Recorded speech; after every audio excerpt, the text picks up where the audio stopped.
ക്ലാസ്സിൽ ആൻസർ പറയുന്ന സമയത്തും സ്റ്റേജിൽ നിൽക്കുന്ന സമയത്തും പ്രസംഗിക്കുന്ന സമയത്തും പല കുട്ടികളുടെയും കൈ വിറക്കുന്നത് കണ്ടിട്ടില്ലേ?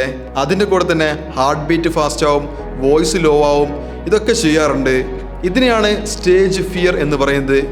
ഇത് മാറ്റാനുള്ള കുറച്ച് ടിപ്സ് പറഞ്ഞുതരാം. ഫസ്റ്റ് നമ്മുടെ ബോഡി ലാംഗ്വേജ് തന്നെയാണ്. നമ്മൾ സ്റ്റേജിൽ കയറി നിൽക്കുമ്പോൾ അതല്ലെങ്കിൽ ഒരു കാര്യം പ്രസൻറ്റ് ചെയ്യുമ്പോൾ നമ്മുടെ കണ്ണുകൾ നേരെ ആയിരിക്കണം.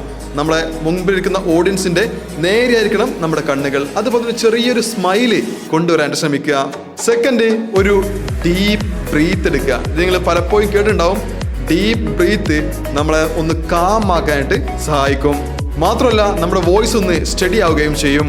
തേർഡ് പറയാനുള്ളത്, നമ്മളിപ്പോൾ ഒരു സ്പീച്ചൊക്കെയാണ് പ്രസൻറ്റ് ചെയ്യാനായിട്ട് പോകുന്നുണ്ടെങ്കിൽ അത് തുടങ്ങുന്നതിന് മുൻപായിട്ട് ഒരു മിററിൻ്റെ മുമ്പിൽ പോയിട്ട് പ്രാക്ടീസ് ചെയ്യുക. ഇത് നമ്മുടെ തന്നെ ഉള്ളിലുള്ള ഒരു ഫിയറിനെ കുറയ്ക്കാനായിട്ട് സഹായിക്കും.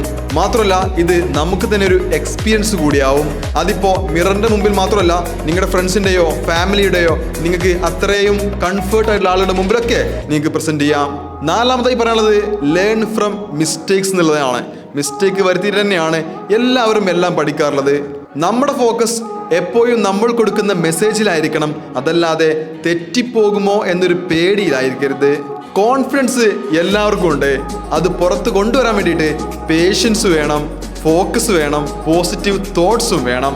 Confidence is build step by step. ഇതുപോലുള്ള ഇൻഫർമേറ്റീവ് റീൽസിന് വേണ്ടിയിട്ട് നമ്മൾ ഫോളോ ചെയ്യുക.